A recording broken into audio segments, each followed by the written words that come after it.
umepal din to si Bam Aquino ngayon, no? Wala naman pong katuturan yung sinabi, basta makaepal lang. Alam nyo ano meron dyan sa dalawa na yan? Yan dalawa na yan may ambisyon na maging standard bearer ng mga dilawan at pinklawan. Nag-uunahan po silang paepalan, no?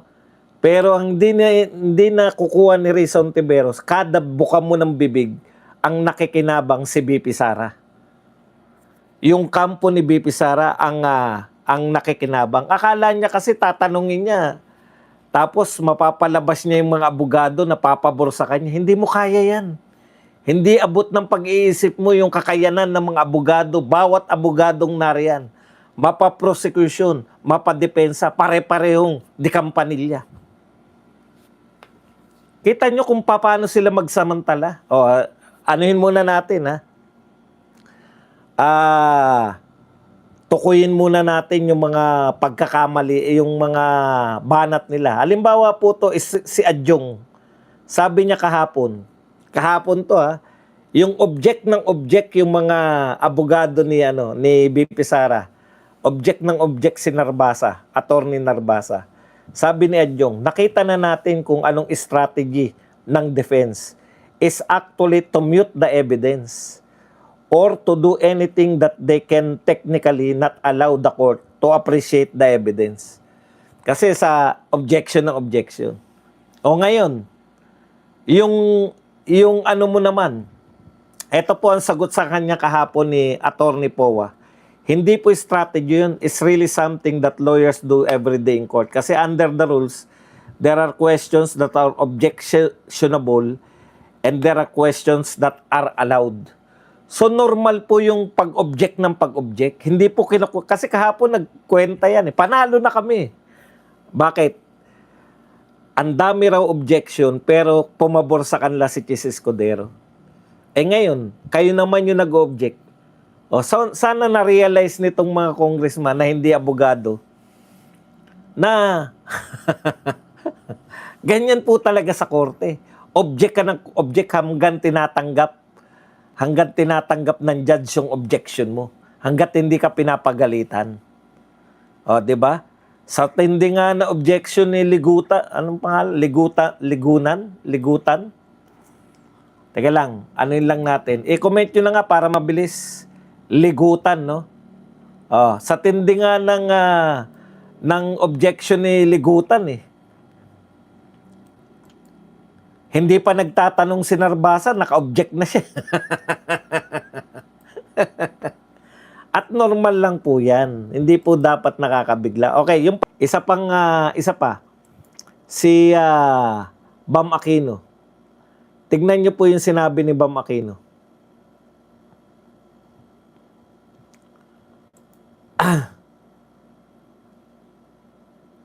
Ito ang apela ni Bam Aquino.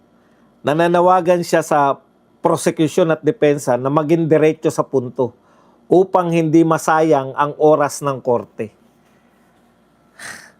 Pag-eepal lang yan .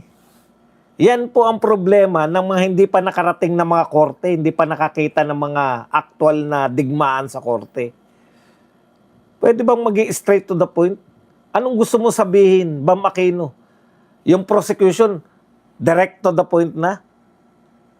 Tanungin na kagad, sa tingin mo ba kriminal si BP Sara? Sa tingin, ganun ba naglalatag sila ng pundasyon ng kanilang argumento? Anong ibig mo sabihin direct to the point? Yan po ay sinasabi ng mga taong kulang sa kaalaman sa batas. Isa pang may pangarap na maging yan. Nalalantad po . Kawawa po tayo dyan. Pag yan dalawang yan is either sa kanila naging presidente.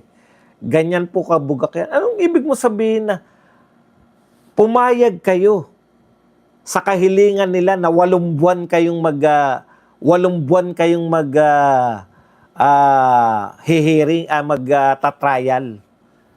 8 buwan yan. 8 buwan yan. Naiinip ka na kagad, Bam Aquino. Gusto mo kagad straight to the point. Latagan po yan. Painipan yan. Maiinip po yung mga dalawa lang po. Pag wala kang kahilig-hilig sa politika, Wala kang talagang ayaw mo ng mga ganyan. Maiinip ka. Eh kayo politiko kayo, senador kayo. Kayo pa naiinip. Ako po naunawaan ko po, marami sa inyo nanonood. Naiinip kayo, 'di ba? Ganun po talaga. Ako kasi habang nanonood ako niyan, talaga naglalaway pa ako na, yan na, eto na. Aminin nyo, marami sa inyo nainip, di ba? Oh, sasabihin, anin ko na lang, hintayin ko na lang yung paliwanag ni Badong. At least 1 oras lang. Na ipaliwanag niya na lahat. Eh yan, 3 oras kami makikinig. Inip na kami. Hindi naman kasi lahat libangan ng politika. Ang problema, pag ang naiinip, mga politiko na nakapwesto. Biruin mo, sabihin mo na sana direct to the point. Eh dapat 5 araw lang sinabi nyo na hearing. Ay trial, 5 araw lang. 8 buwan yung trial nyo, tapos naiinip ka. 3 araw pa lang ngayon, Bam Aquino. 3 araw pa lang ngayon. Gusto mo na straight to the point. O anong bara sa kanya ni ano?